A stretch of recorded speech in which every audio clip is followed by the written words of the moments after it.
te feront la guerre, ils ne te vaincront pas. Amis internautes, je vous salue partout, vous suivez cette émission avec votre humble serviteur Antonio Kauka. Frère Antonio Kauka, il était sarabino toujours cascadé kaka. Vous savez la référence. Pourquoi la référence? Pour les émissions, moi comme on a multi-facettes, mon a facette c'est bien dans quatre émissions. Donc tout la religion, tout la culture, va faire des sociétés, ma union sur tout le dans quatre émissions. Il y a un bon lelo, tout les sous la religion. Donc deuxième partie, il y a émission, il y a l'Iloba, Autobanda qui n'a bino. Donc deuxième partie, nous savons notre continuer. Moni, makambo ya Zambe, ils ont une quête pour tout ça, ça m'a mal encore. Donc toujours continuer l'église de l'Iloba. La fois passée, na bandeko, tout l'obéla qui philosophie à l'Iloba, tout l'obéla qui carême, tout l'obéla qui va veiller des prières, tout l'obéla qui makambo ya ba non il y a l'église, ba ko ebele, tout l'obéla qui peut makambo ya J. Donc il y a un continent où le lopo bandeko ebele ba benga ki biso, ba comprendre qui penda formule agitée. Parce que vraiment on a besoin de formule agitée. Bandeko ebele ba leli ba bengi balinga qui penda formule ba comprendre ba comprendre que ndenge ba sali ba pesa ki réponse ya neto milaka kinini tout na formule na ngote mais bango baza na besoin pour le eza église eza mamanza il faut vérité ezala. Donc on a besoin vraiment de comprendre les formules agitées. Donc on continue au lelo et puis tout le bela point musu tout le bela point ya misuni tout le bela point ya ba mariage tout le bela point ya bibembe tout le bela point belé ça na kati puis lelo tout vous appelle message ya basali ou ba pesa na batu nyonso o balinga baliloba na ba balinga baliloba te donc on continue na bango sans plus tarder son junior kufunzuka frère junior kufunzuka na frère Eric PCA to kende nangambo ya ba frère na biso frère Lévitique na bi que frère Lévitique na kangaki moko na frère Stevie. Donc les bons frère Stevie bazali ma passa pour ba tumso ba on dirait junior mais peut-être tout comprendre était ba plan frère Lévitique on est dans le baki na débit parti ou aliboso to sala ki ba point to lobela ki mais bandeko ba déranger ki biso moi mingi côté ya point ya J. Donc avant to entamer ba point mususu to sola nalingaki frère Lévitique to meka un peu kozongela moi mukeli kamu ya J o bandeko bami tumisi mingi ba bengi on a formé la J pour émission pour ça qui liboso réponse oyo pesa ki ke tout na formule la kinente tant to melaka mondela sala ki ngoni nini tout ça ici peut toujours mela eza formule ba sali bien ki boloba ki dose ya pétrole les abamuke mais bandeko balingi penza ba comprendre moi bien j'ai un mot formule penda ezabandini ce que peut expliquer biso ba to tande ba ko mususu. OK, il y a les bossos to ko loba ke na matière ya J motonyo surtout avant toutefois qu'on a akotana connaissance de l'objet spirituel, il faut d'abord amener ça dans le Kwango pour comprendre l'Iloba. L'Iloba, ce qu'il faut comprendre, oui, on peut exposer tous ces complets, tout ce qu'on a eu par rapport à la révélation ensemble, dans la moutine d'Amlaye, ce qu'on doit comprendre plus, dans Katia l'Iloba, matière ou bien objet spirituel, on a d'abord réseau jouir na kondima moko na moko. Voilà pourquoi même l'utilisation de Jiango et zo sala maloko la ba utiliser ka soit disant ba unité.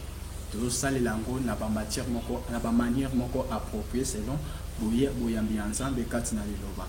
Formule qu'on peut dire ndenge ba komi na Isaïe 65 ba komi 65 8 balobi ainsi parle l'Éternel. Quand il se trouve du jus dans une grappe, on dit ne la détruis pas car il y a là une bénédiction.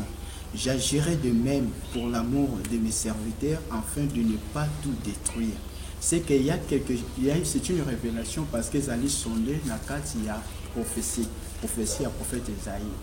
Qu'il y aura quelque part que là où Dieu résidera son nom pour naminaye akoluka ba fatalité akoluka ba moyen mon côté à loyenge pour abikisa basambele mais na ba difficulté ba kosana bango na ba passe nyonso ke sakati na bango nzamba kopesa objet moko en matière de jus des choses que ba o nyonso ba ko utiliser yango ba bikisama. Pourquoi ba bikisama? Parce qu'il y a là une bénédiction. Alors malheur d'abord de jouer na ba point négatif na ba o nyonso ba ignoraka parce que ce n'est pas une ordonnance de l'homme ça fabriqué na makanisi ya mérité.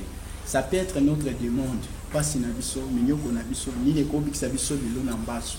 Il y a des gens qui soi-disant peut-être n'a pas maladie transmissible ou ils allaient un peu dire.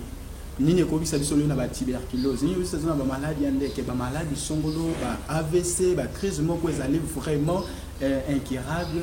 Alors, étant au Sali Nzambe, le col la moitié d'Aminabiso, il a pu à implorer à son Dieu qu'est-ce qu'il peut lui donner comme matière pour que l'Ibote Bikisama. Voilà Dieu l'a révélé le J. Alors pour que mon client d'imaginer en moi une apercité hors ma comité. Voilà pourquoi la preuve est sur la Bible. Dans Ésaïe 65, chapitre, verset 8, nous devons comprendre qu'on a mentionné le J. Pourquoi va déterminer les composants et agiter? Parce qu'il ne s'agit pas d'un seul J. Ils ont qu'à la formule de côté.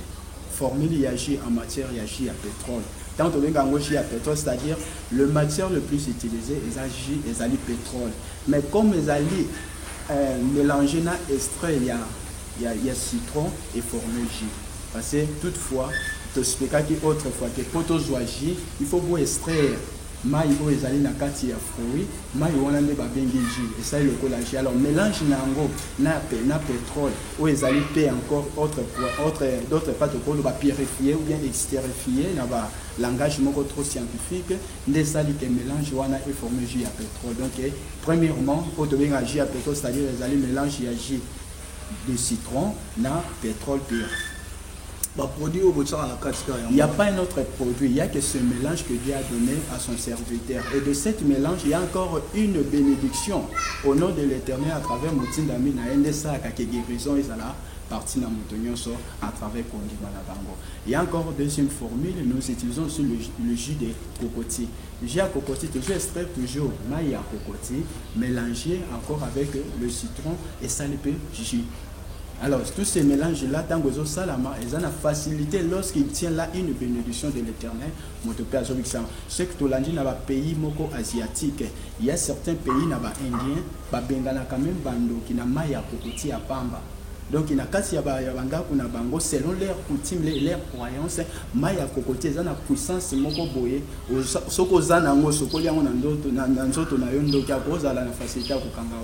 C'est-à-dire qu'on combattre par esprit et belé. Alors, tant que ce n'est pas dit que à Satan. Peut-être qu'ils ont découvert quelque chose. Et nous, les Noirs, peut-être n'a pas de difficulté à découvrir certaines vérités de l'Éternel. Nous avons appelé cette occasion. Il y a aussi des mystères que Dieu a gardé. Voilà pourquoi une fois que l'on va jouer ce soir, non. Mon mystère est ensemble, tout mouvement est belé. Mais donc, les lois courant, il peut faire même des signes avec ses ongles, c'est Masalika beaucoup et qui de même. Alors, nous avons regardé que bénédiction mon citron. À regarder que miracle mon na cocotier. Le loso qui monte à qui dit mon c'est celle qui fait découvrir ce qui est caché. C'est ça la prophétie. Frère Toti Galaka Nayo, pourquoi tu lis Mussunité? Oui, Mussunité, on dit dans la langue qui tourne, on va Mussunité. Parce que tu lis la Mussunité, pourquoi Mussunité? Nakati ya Mokili, il y a monde depuis avant et Salama, création, parce que les problèmes du péché, il y a les péchés. Il y a des péchés par intermédiaire, il y a des péchés comme iniquité, il y a des péchés comme mal et il y a des péchés originels, péché comme péché. Alors peut-être mon ango trop compliqué dans le contexte de la missionité. Il y a beaucoup de monde même dans la question de la mariage, on pensait peut-être la vraie péché est qui moi je suis dans mobile et tout comme ça, bon ils ont ma bête ça on va comprendre. Mais si toujours une bande de la Bible oyo tout tangi ango bien, balobi tant nous avons basali mokili. Asali le colonne c'est Asali Bikela Mounioso. C'est tout à bien Babil a commencé par créer les premiers jours Asali ba astre, Asali Biloko Alikolo, ba astre éliminé, Asali soleil, Asali lune, Ayoka bola ténèbres na jour. Là moi ici je pense à Yosala Babi na Bayosala ba verdir na deuxième jour. Asali ba verdir et il a bien exposé. Abi verdir on a sala qui ont pour que ba nourrir les dents qui est le premier monde na Katango qui jardin d'Éden. Dans wasali yango, alobi ayo osala ba animaux. Asali bandeke, asisi asali bambisi. Donc asali bambisi, asali bandeke ayo sala ba animaux. Mais na 5e jour, nzamba alobi eloko parce que ça concerne beaucoup plus l'homme na makambo to otuni. Alobi boabi Dieu puis Dieu dit faisons l'homme à notre image, selon notre ressemblance.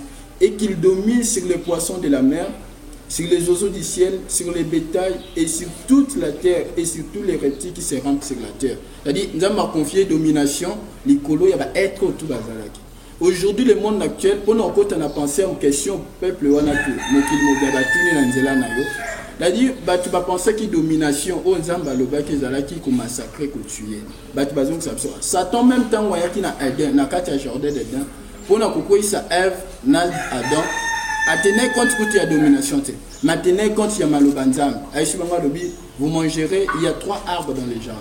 Il y a l'arbre de vie, l'arbre de la connaissance du bien et du mal, et l'arbre agréable à voir et bon à manger. Là, c'est bien de tenir agréable à voir et bon à manger. Oui, c'est normal.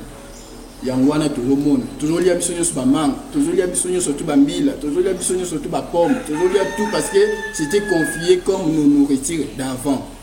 Et après, le but, Nzamba yo tia arbre de vie, na arbre conscience bien. Mayo yebisa Adam na Ève. Abi l'Éternel Dieu donna cet ordre à l'homme. Tu pourras manger de tous les arbres du jardin. Tu pourras manger de tous les arbres du jardin, mais tu ne mangeras pas de l'arbre de la connaissance du bien et du mal, car le jour où tu en mangeras, tu mourras. C'était une prophétie. Et Nzamba ou a prophétisé déjà Adam na Ève. Abi, voici, je vous ai placé dans les jardins d'Éden. Il y a 3 arbres. Arbre agréable à voir manger, arbre de vie, arbre de connaissance du bien. Vous pouvez tout manger. Mais en ce qui concerne l'arbre de la connaissance du bien et du mal, vous ne mangerez pas. Parce que place n'est pas place autre. Parce que dans toutes choses, même les scientifiques ou les gens au bac, philosophie, que dans toutes choses, philosophie est définie comme étude de la sagesse. Sagesse, c'est la découverte de la vérité. Or, la vérité, c'est les liens sources où on nettoie ma cambre de biblique. Donc, dans toutes choses, pour aller à réparer, il faut qu'on ait un orifice. L'orifice, est bandé. Place sur les bébaki. Je vais vous donner un exemple. Le lot na beli, lobi na beli, na kepa mungama, abanda bandeni. A tout na la question. Lui, ma balade bandaki mukolo nini. Ah, tu bandaki nga mukolo wana mba mo kazo ba bon na mukolo wana zo yo kandeni ndako yeba bi dès les jours bandaki ba symptômes wana c'est déjà peut-être malaria, peut-être ça typhoïde, peut-être banyam. A comment se gérer na carte de consultation et ba yo ayo ko tindo ba examen. Alors biso le lopoto ni to péché auto kufa. Nzamba pesa ki message. Alors bien, les jours où tu en mangeras tu mourras. C'est-à-dire nous mourrons suite yanine. Il y a jour auto liaki. Sur les lots ba tu ba comment lu ka ba interpréter quel est cette fruit au bisoto liaki. Les fruits au bisotolia qui sont fruits.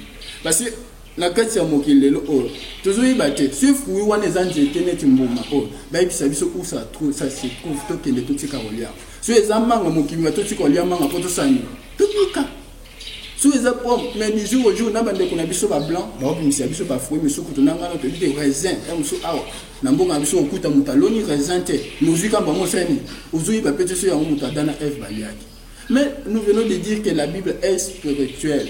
Et en Christian royal, l'heure vient et il est déjà venu. Où les vrais adorateurs adoreront le Père en esprit et en vérité. C'est-à-dire les Écritures, si on a fait charnel, il faut tout comprendre. Alors, tu dois comprendre quand on a conscience bien du mal, les fruits. Où ils ont été interdits. C'était quel fruit? Ceux qui mangent, mais nous n'en pensons pas. Parce que si tu as un mangue, tu peux. Mais alors, le salaire du péché, c'est la mort. C'est que l'homme avait touché au péché. Nous avons appelé ça ordre de la carte à l'obi. Premier ordre, alors, Dieu les bénit et Dieu leur dit, soyez féconds, multipliez, remplissez la terre. L'assujettissez, dominez sur les poissons de la mer, sur les oiseaux du ciel et sur tout animal qui se met sur la terre. Et Dieu dit, voici, je vous donne toute herbe portant de la sémence qui est à la surface de toute la terre. Et tout arbre ayant en lui du fruit d'arbre et portant de la sémence, ce sera votre nourriture. Et à tout animal de la terre et de conjonction, c'est-à-dire et qui se pas nganaye. Alors, et à tout animal, et à tout oiseau du ciel, et à tout ce qui se met sur la terre. C'est Genèse chapitre 1, verset 28 jusqu'à 30. Même à 31. Abi, nous conservons un souffle de vie. Exemple, au rôle la arbre, il n'y a pas la arbre, battre la bâtiment du cœur. Et ça arrive de mon appel à bande comme un médecin. Mais nous verrons s'il y a des médecins, vétérinaires. Au lieu de pas aspirine, à pessimbo, à fièvre, on ne boit pas bic. Est-ce que nous étions au PC langue? Yo le dos na mis, ok, mon peut mis ce pambo, est-ce que n'était pas na mis. Pourquoi les gens peuvent faire cette comparaison mariage? Et nous venons à la science, on dit nous avons des reines. Reine animale, reine végétale, moutoise, reine innée, pour créer la différence avec les animaux. Ce qui est italien, moutoise, reine animale. Les reines végétales, les reines au organismes, tout les inertes, les immobiles. Mais les reines végétales, ce sont les organismes où ils sont vivantes. Ils permettent qu'il y ait multiplication du souffle et de vie. Alors, différence, ces alliés, il y a bisona banzete. Mais nous avons confié bisous comme banzete, le coup la nourriture. Alors, ça sera votre nourriture. Babini, Dieu vit tout ce qu'il avait fait et voici cela était très bon. Abignon soit cela qui est très bon. Bah, tu même la qualification. Très bon. C'est-à-dire, ils avaient qui n'a pas changé en côté. Mais pour progresser, nous avons pêché le quoi mollet. Ensuite, les serpents est venu. Rusé qu'il était. Diable a côté katina yé ABC non voilà nous avons ABC binoni abinon nous avons ABC biso boye tout l'agnos mais quant au fruit de l'arbre de conscience du bien du mal nous n'en toucherons pas abinon nous avons ABC bino à cause bino. Alors ils étaient déjà avertis que le jour où vous en toucherez au sani kufa jour où touchons beaucoup beaucoup ça n'a bien nyos beaucoup fait mais jour où toucher wana beaucoup fa mais si la qui va toucher comme essaye comme Satan lengola qui bango a touché va koufer. Basi auto mérité l'élo tous nous méritons la mort. Et pourquoi nous méritons la mort? Parce qu'on a touché na oza qui interdit. Alors, toujours il y a missunité na kati lo ce n'est pas le missunité qui est la base. Mais nous détectons l'esprit à côté souffle de vie. Na lilo batoboyi kolia musuni vient après, mais d'abord koboma dete. Konyo ko la paix être 3 ans na souffle de vie. Exemple muke nya wa fandi wana afandi ne kimia yo mutu soko ko zimili bango bandio landa bandio sani au kimani liwa kendo buka na ndunda soke ekima to kendo buka manga na nzete teli soke kokima parce que yango pesa mela o memboa wana na nyina wana tia zo kimo ça dit a pesa mela ote mais tu quand mieux pour bomber il fait quoi azo plaire qu'est-ce qui plaire quel rapport avec ce panza parce que avant le péché na nyama Nambis nandeke na moto bazaki au solo là. Adam c'est Adam qui a donné nos na banyama wana. Abenga appelé lion yaka lion passé ni. Aïe. Si vous l'avez bien bon mona c'est illustratif na bande kona biso ya ba témoin de Jéhovah, ba ça même illustration ya biloko wana. Bandeke ba simba mi ba adana lelo ngano to ko benga ndeke yaka paye. Très compliqué, très difficile. Et nous vivons avec ces animaux domestiques peut-être mais sous en cas de sécurité. Mais ozo bomaye, ozo liaye avec quel esprit. Alors les gens devaient comprendre que après avoir Adana Eve Kolia fruit, Nzamba il y a une question Nzamba tune bango où es-tu? Adam, a tune une question où es-tu? Bozawa wapi? Adam s'est retrouvé à qui au caché na matite. Là ici à le non na bombami, au bombami wapi? C'est-à-dire il y a une place où Nzamba tika mu, makuta est sous une place. Ce n'est pas dit que Nzamba là qui avec pour na place à na bombami qui té, bolam on tika que pas de ça qui est longwa. Parce que Dieu avait mis son image dans l'homme. Et cette image a qui sauté. Tant que l'homme image à Satan de commun. Après ce exemple, le son moni koulouné on a lycée, na une tamona. Koulouna peno moni na lycée, et l'homme n'y mona. Yanzambe to à Satan. Au senti pena que moni vie Satan. Au senti pena que moni vie Satan. Alors ici, il faut maintenant comprendre Ninike. Et l'autre au batoucha qui n'a c'était ça. Où ils allaient comprendre sa moitié Nzambe qui met. Nzambe parlait qu'il y a multiplication, mais la soustraction.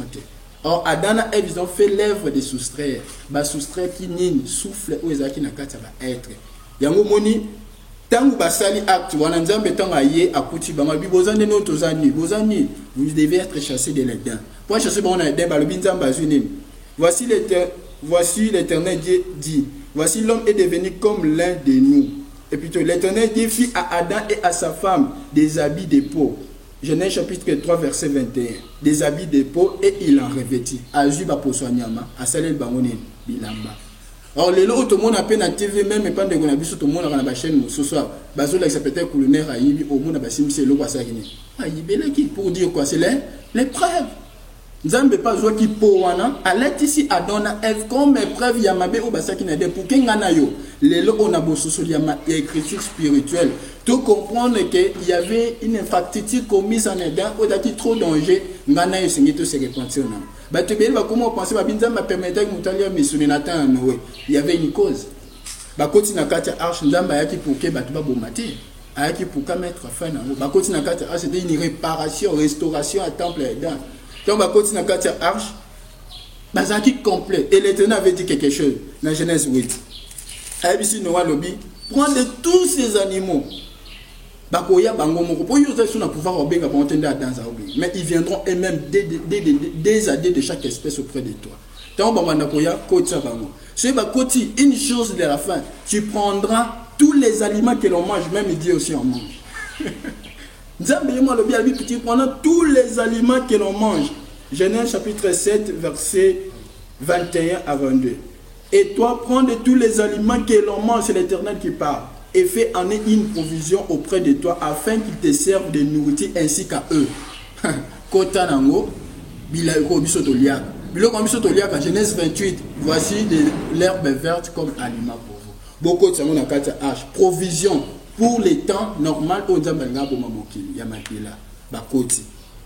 Tant Bakoti, Molei, Nangombe, Nalion à Kota Nakati, Nana Nyangwazakio, Akoma Carnivore, Nakati, Kuna Bangonyo, surtout Baliakinin, Matiti, l'herbe verte.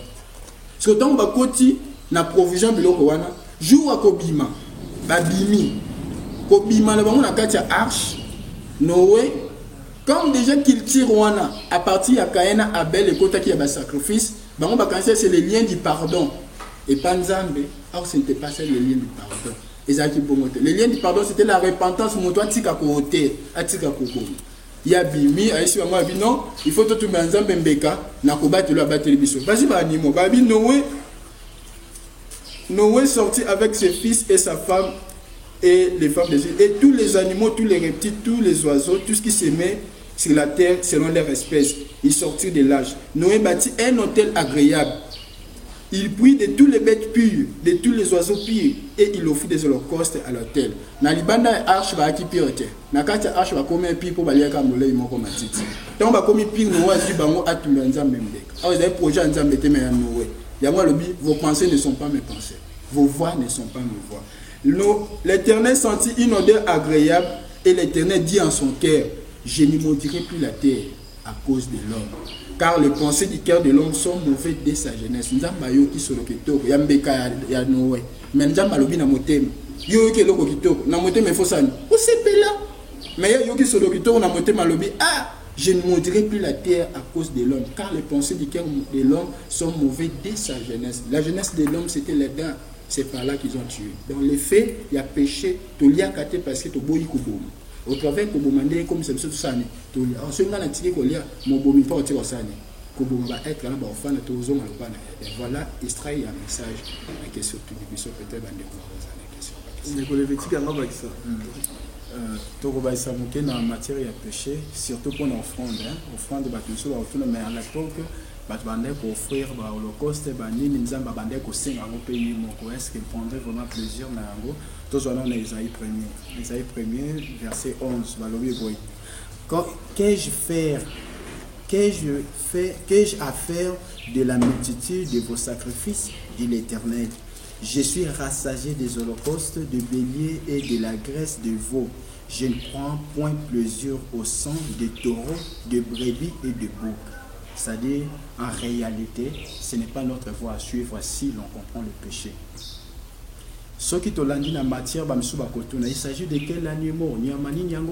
Qui peut faire la preuve. Ceux qui ont abus de peau, qui Adam et Ève, ils ont preuve de quel premier animal au batoucha. Il y a un moment dans Jérémie, ils ont révélé Jérémie 11, 19.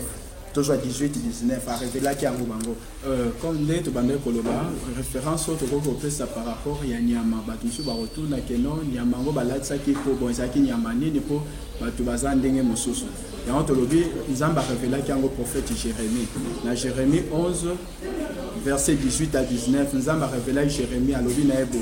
L'Éternel m'en a informé et je le suis. Alors, tu m'as fait voir leurs œuvres.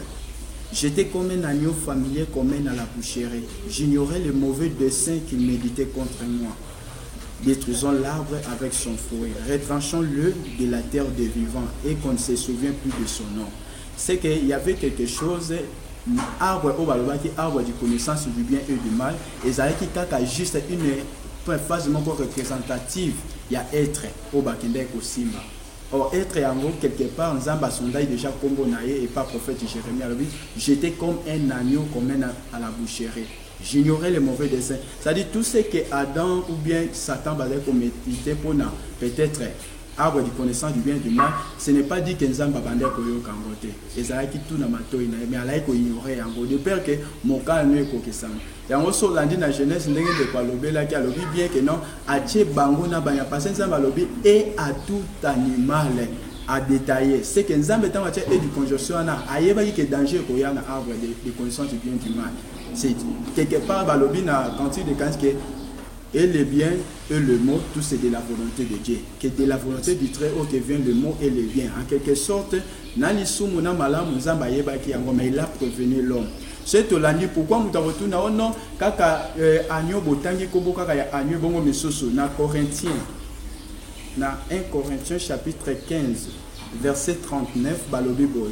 Toute chair n'est pas la même chair, mais autre est la chair des hommes, autre celle des quadrupèdes, autre celle des oiseaux, autre celle des poissons. C'est-à-dire il y a une représentative des 4 êtres vivants.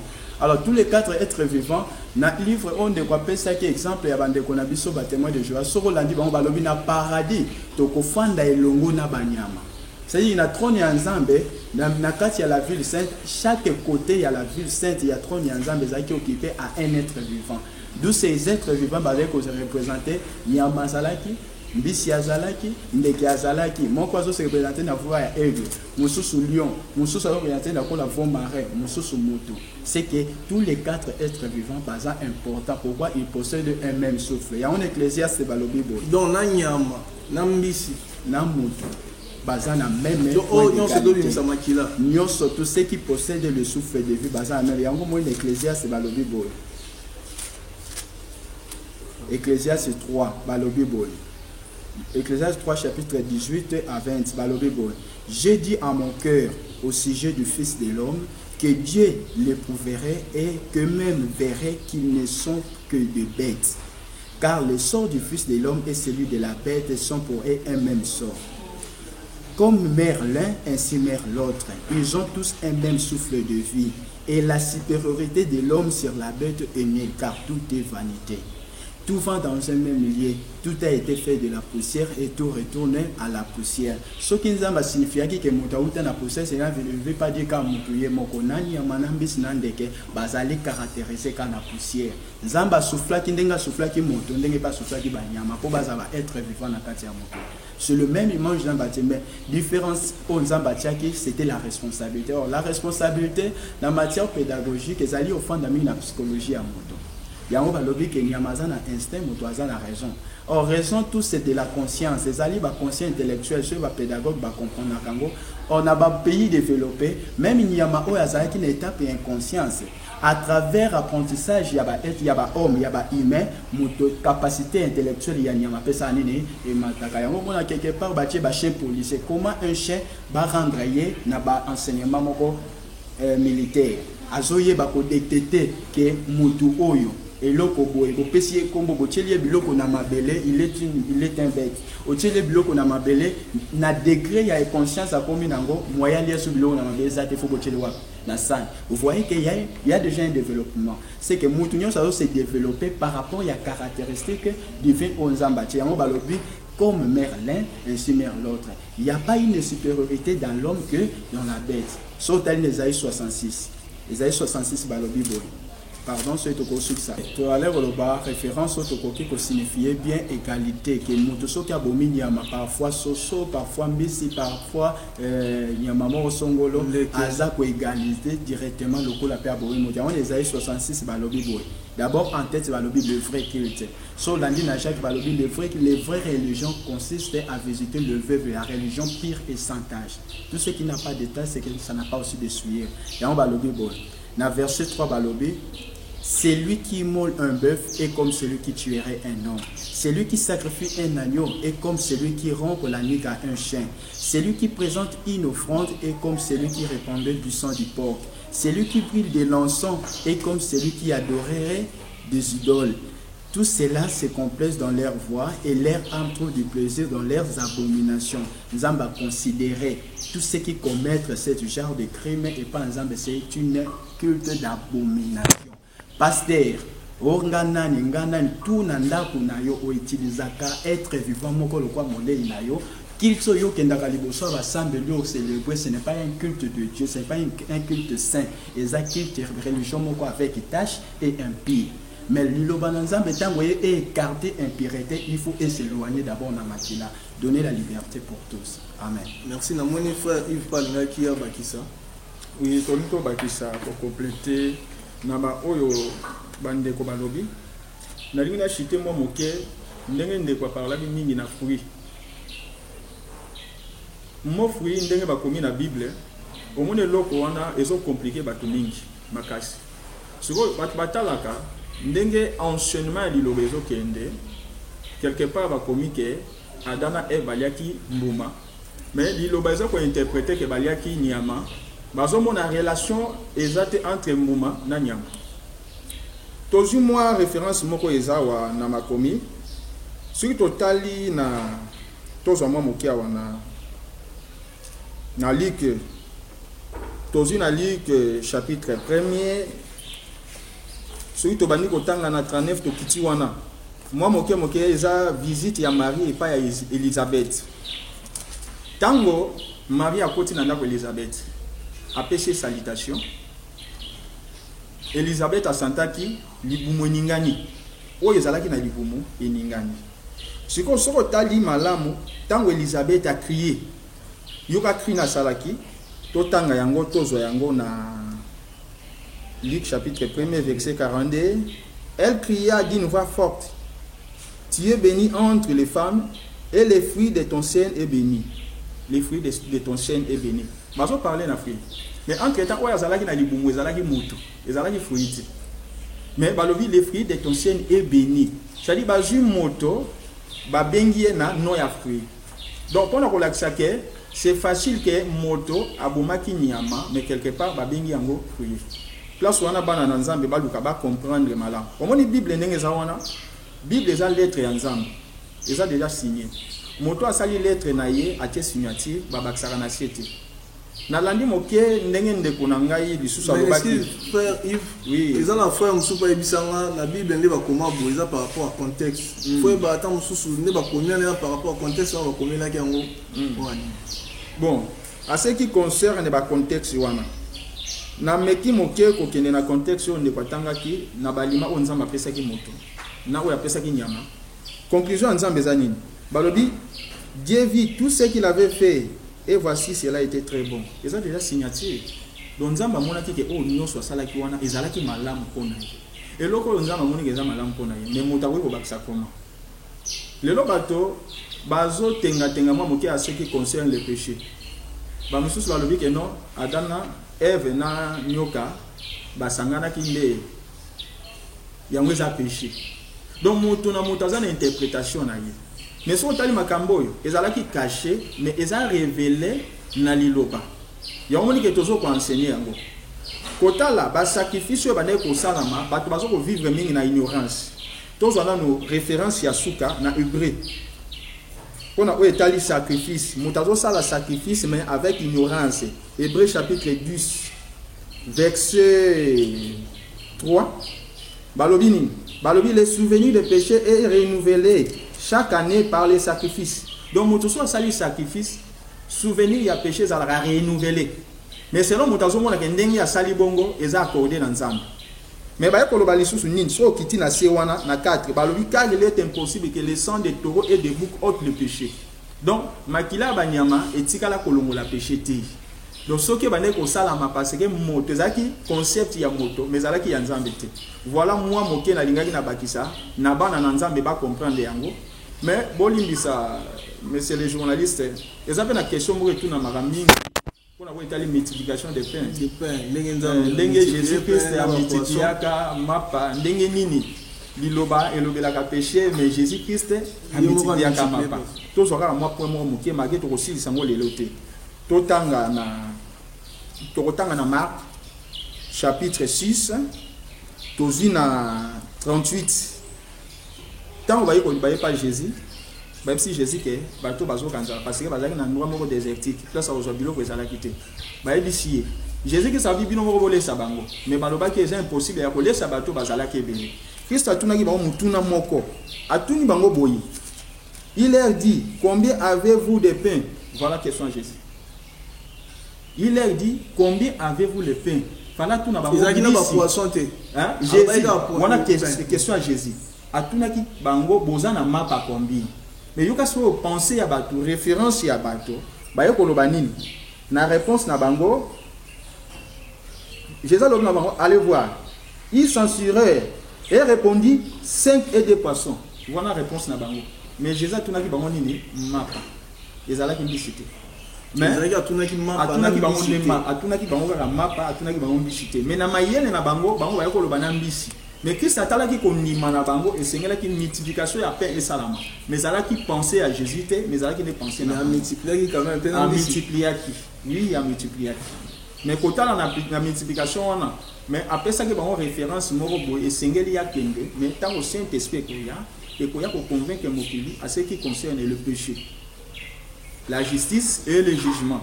Donc Saint-Esprit est pour révéler biso péché où ezala qui caché, les commissions révélées. Maintenant il y a l'église du Lobananzan. Voilà. Bon, ma Bible est vraiment compliqué, mais pour toi si ça moi point moi mouké tolobaka topeshaka pe na pensée mais ndenge namoni na liloba nde tozolia misuni mais na liloba namoni tosalaka gâteau je sais pas nayebi formi ndenge esalamaka te mais namonaka nde tosalaka gâteau mo tobake namonaka bafrère basere ebele babaka misuni na biso ya liloba yango donc eza déjà péché te ntango moto bazolia yango na makanisa musuni ya farine omoni la gomme. Hein? Gomme, ils ont épaissé, ils ont moussouni. Langage ya moussouni, ils ont la moussouni ya nyamate.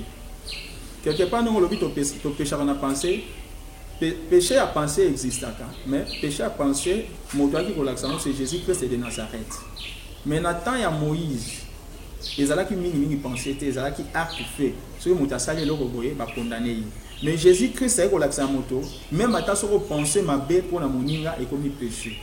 Mais ce qu'on a contexte où yo poser les questions wana ndenge na liloba nzambe bazo sala ba lima moko boye tantôt bazo benga ngo musuni ya boye bazo benga ngo musuni par rapport ya volume eza musuni et loko nyoso eza ne PCR eza musuni eza ba biloko ya ba végétarien c'est pas dit que na liloba peut-être ba créer yango existaka depuis kala et ça la même ata na ba Europe wana ba biloko wana et ça la maka ba végétarien baza mingi na liloba te. Mais si on est aux États-Unis, on est en Europe, on a des végétariens, il y a des bazali, on a des aliments végétariens. Ne pas qui est loco, ou ils ont même abisso, n'a pas évité du loco, la mission des amis, au Boma. Et loco, ils appellent ma bé, et pas un zambé, et aliments au Boma. Quand tu tues, ça devient péché. Mais biso si tozo boya yango, tozo lingato consommer yango te parce que ils ont fait sa courage na bateau, bazo Boma. Babiloko wana, balo wana, ils ont aussi là, ils ont fait ça, on peut courage à Boma rakata. Il y a un moment qui est tout éviter à tuer que mon Philippe va vous mettre. Merci frère Yves. Toi avancez moi mon toujours na frère Lévitique. Donc question mon gars avant de chuter question mon kaka pour te continuer na biso lisusu. Na ndenge to tamboli mo mke to sali pa enquête na liloba avant to sali so sali mo enquête na moni mingi basali kaka ya mibali na zo mona bandeko basite basali basakolia basi basakoli na moni ka mibali na ebite soki basa peut-être to moni bango te to soki basa te bo c'est pourquoi moi la moi cité. Merci. La question wana to comprendre facilement eza nango question moko claire. Na makomi zanga komi yango bien peut-être bande bazo rappeler na makomi c'était très bien. Basi bazana liloba ba diagonese bazali basi o bazali du na matière à prophétie bazali na service à prophétie pe bazali ba bengi bango ba femme prophétesse soit en quelque sorte ba femme voyante la sakolia basi bazami mieux placé ba ça en église mais en matière de l'enseignement sur l'estrade hein, qui va maintenant na piste boy ba banda ko exhorter devant les hommes, devant les femmes, wana ndenza va permettre encore de passer l'autorité et n'est rien d'autre que chez l'homme et non chez la femme. Yango ba komi bien na kacha dit je crois na Ephésiens na kara ba lobi boy. Ce n'est pas l'homme qui avait péché, ce n'était pas Adam, mais c'était qui? La femme. Alors il devrait nécessairement que l'homme soit autorité au-dessus à moi si que moi si azwango liboso na jamais moi si akoye côté ma liboso mibali abanda ko prêcher exhorter à l'examen ensuite yépe à pamboli bango toutes les anomalies assises na kati ya basi si peut-être causé scandale à Rosalandene. Alors en réalité en matière biblique Nzambe a considéré que le premier être impur c'était qui? La femme. Alors mobali au moins azali dérivé à péché. Voilà pourquoi ça a facilité à combattre pour découvrir en Europe l'imbi samakata ni sangoba. Voilà pourquoi tu crois que la matière wana basi bazali na liloba bana basi o bazali kosakola ba mamo basakola ka bazali o bateyaka me bakosuka na se pona koyamba ba o bazali kosakola ezali mateya pe ya ba ezali basi ba rappel bible bazote ya mais devant le monde dans l'assemblée c'est là qu'il n'est pas vraiment permis na makomi bakotangela biso. Ils ont 1 Timothée chapitre 2 verset 12 à 14. Je ne permets pas à la femme d'enseigner ni de prendre de l'autorité sur l'homme, mais elle doit demeurer dans le silence, car Adam a été formé le premier et Ève ensuite. Et ce n'est pas Adam qui a été séduit, c'est la femme qui, séduite, s'est rendue coupable de la transgression. Donc c'est par là qu'elle m'a expliqué. Basi bazana moi penda autorité te ya côté de malboso mibal pour na enseigner message et na kati ya Bible même sur que prostituée ba œuvre ya abomination ba o ba côté malboso mibal nde to mona na mokalelo maman moko atelemi azo koisa azo sala tout azo pesa enseignement ce n'est pas chéri et pas nzamba nzamba appelle message même Christian wa yaki azu 12 parmi les 12 mois c'est à la tête. Mais il y avait des femmes qui pour message Nzambe et que les liboso étaient ils étaient parmi les serviteurs, mais dans la matière de gouvernance enseignement, c'est à l'homme qu'on a confié l'autorité et le pouvoir d'enseigner. Donc moi si les lobbies sont considérera moi si Mutamasum non, ce n'est pas ça, ça considéré comme Mutamasum. La femme a aussi la voix à se repentir. La femme c'est ça. Elle a formé na kati ya liloba. Il y a des basakolia basi bazali bazu déjà parce que Nzambe moko alobaki na arc des apôtres abi na mokolo yango vos filles prophétiseront. C'est bazaki suye pour prophétiser. Vos jeunes gens, vos jeunes hommes auront des songes. Ça dit bazana pouvoir na ba don kati na bango. Mais les dons, il y a côté les mabas enseignés, ils ont un pouvoir où ils ont limité. C'est la raison pour laquelle il ne permet pas. Parce que ça peut arriver que la séduction faite avant, au devant de la femme est zomba. Il y a un parce que Mouba est le premier qui instruit le message en disant mais pourquoi il va pas construire un abattu. C'est ça. Merci. La Monique est toujours indépendant derrière temps. L'émission de Souga Bisoga de l'autre, toujours qu'il étape tout nous ça là tout va comprendre d'abord dans l'îlot. Surtout au sein de la bande de cognon surtout, ba comme ma question, il y a mission batin de Absongo, tout ceux qui signent sur le tu as vu que au mouké te lobby ça ba scandale, au tiki na bande de cognon. Oui, c'est ça. Tout au monde a déjà que bazar mingi ba bonisi na ba verser à combattre côté. C'est bien tu as ba verser tout go bonisi. Batin de la binongo tous en abattant belé, il y a aussi ça n'y sauté. Mais molo te répondre. La place au tiki on va poser vos questions. Tu vérifier les places en ce baïbi. Tu tiki temps. Des fois il faut qu'il le message mo ezali pour na bande kono so ali boba. Et to banda. Bon, message on a repéré ça na bande ko ali loba. Na bande ko nyonso bazana ali loba te. Elo ka liboso eza ko luka ko comprendre. Bonzambe parce que balobi mon peuple périt par manque de connaissances. Manque de connaissance, ils sont capables de faire une chute. Baye o bazana liloba, bolanda liloba. Baye pe ona bakoti liloba te, bo ça l'effort, ya ko ignorer te mais ya ko luka ko comprendre, ko luka ko yeba. Et ko ça la vraiment malamu na pesi bande ko nyonso ya liloba, mbote y compris prophète Konde Paul Dominique, chef spirituel ya église liloba na Nzambe vraiment na pesi mbote à pensant. Lévitique. Ouais, biso ngala wa adresser mingi na bandeko bazo enseigner parce que ngala mona ba fidèle ba lokwa bana. Ngamo ko papa biso mo ba papa tozala quitté to tike bana na biso na vie moko adoptive moto aboko la bi bango aboko la bango na manière na bango voilà pourquoi bango ba parce que to bana ko enseigner ba papa tous les serviteurs de Dieu ils doivent comprendre la question d'abord suivre mais pour ce que il y a bien ça colla bien mokile comprendre on peut ça la miracle moko ya ninga propre il faut ba longana na makila ba longana na fausseté ba comprendre la vérité. L'église va signifier comme ensemble, l'église va véritable Jésus, l'église va péché originel, l'église va comprendre l'iniquité après le péché originel, et puis va véritable message ensemble. Bas va ignoranté, qu'on les TV, qu'on n'importe quoi. C'est que nous avons tous besoin de pénétrer la connaissance de Dieu et de l'avouer. Tu avouer la vérité.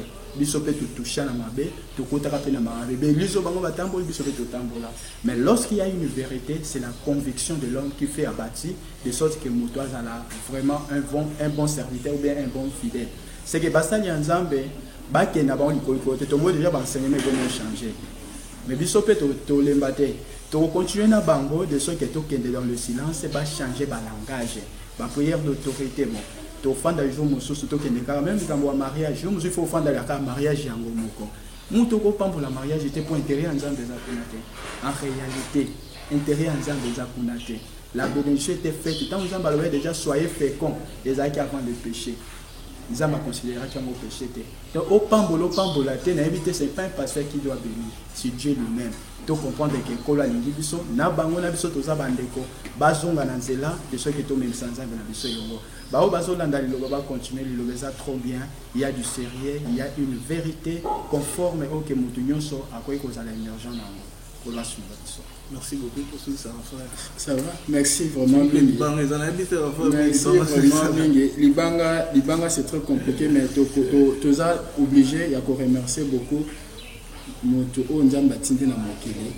Comme souverain, sacrificateur sans tâche, comme prophète souverain, comme chef spirituel, il y a l'église où ils ont un combat en Zambie, prophète comme le pays Dominique, et l'ongona maman, Nabiso maman Safala, Oyo Bali. Josimba, Libota, Oyo, la discipline et malam, et connaissance sur l'école, tu fous les bon côté, tu fous les côté, bimina, tu m'as rebiso tout aux yango, les lots toujours arrivés. Il y a des dispatchs, surtout au Québec, des grands merci na bango vraiment parce que tout ça va témoignage vivant na bango et pour l'enseignement na Katia Mokili nous sommes qu'au début tous en temps apocalyptique tant que makamunyo c'est l'obamaka et kokisama lelo peso kokisama lelo misuni l'obamaka balia qui n'a débat bébé c'est une lelo restauration à vie et ce n'est pas du seul lieu musuni to kufa c'est to kufa na nzoto mais garantie à vie le colo royaume baissé. Donc tout ça pour ça, tout surtout va comprendre. Le péché est là, l'iniquité est là, le mal est là. Mais nos frères et sœurs, que ce soit serviteurs de Dieu, nous sommes des frères, des simples frères. Mais qui comprennent un message je sais que vous savez beaucoup, mais tout ça pour ça, tous à l'écoloté, tous à la fanaticité. Je demanderai beaucoup plus à les chrétiens, à la fanaticité. Un homme qui est fanatique, ce comme fanatique au sein de la désir charnel. Mais ce qu'on a travaillé la conviction suivant la vérité dans les ordonnances spirituelles dans la molimo. Tout aussi ma message tous à l'identité. Nzambe pour nous ce temps la kimia vraiment nzamba pambola mutunyo choisi chance ya komona émission oyo makamtu bazana mokola et dormi monisa. Merci beaucoup. Merci mingi mena olinga to sukisa na ba référence bande comme sous bazana ba pays étrangers ba bazana ba France bazana ba Londres ba bazana ba États-Unis ba musu peut-être ba mitungisa pona ceux qui ont besoin J ba musu bazana besoin lipamboli ba musu bazana besoin mamwe belé wale ba ko se retrouver ndeni na ba pays comme chaque pays lilobanzambe eza dispatché dans le monde tout entier eza partout bisika nyonso to lilobanzambe eza ka ko bomba mais ni souvent na bomba makate au miracle lilobanzambe ça makana kuku mais le monde eza mwinda à tout temps on a essayé et mon anaka yango zanzi moto yembaka mwinda ya bomoye na mokili donc eza partout mutu nyonso surtout oyo aza convaincu na message oyo ataka nde yo swana bango okotia bango aliena ba serviteur de Dieu ya liloba ba oyo pour ozali pas mboli ba oyo ba message ya malam ils ont des problèmes bazoloka pona J ezali oyo ezali na bato baza musika ya liboso ba leto lobaki pona kozwa jinde bandeko bazotuna jusque là marque déposée dans les années à Kinshasa pour na rozwango il faut kokita na bandeko peut-être bazana l'étranger bayaka boye bazui adresse bakiti maintenant na matete na anunga siège social les akuna place oyo l'homme de Dieu prophète Konde yemoko a recevoir mutunyo surtout déjà place pour mutunyo ça ko agir facilement ils en a ba caprice mususote sauf que au côté au s'identifier beaucoup tani après le solo les places pe ba ko conduire yo jini ko est approprié vis-à-vis il y a problème au Yozanango donc mutunyo surtout acha kondima nzamba osela biso na conviction pe na kondima na biso merci beaucoup ezana anunga 33B anunga 33B juste kaka na point CO ya mongo wana bajibis bakiti wana ça va aller nzamba osala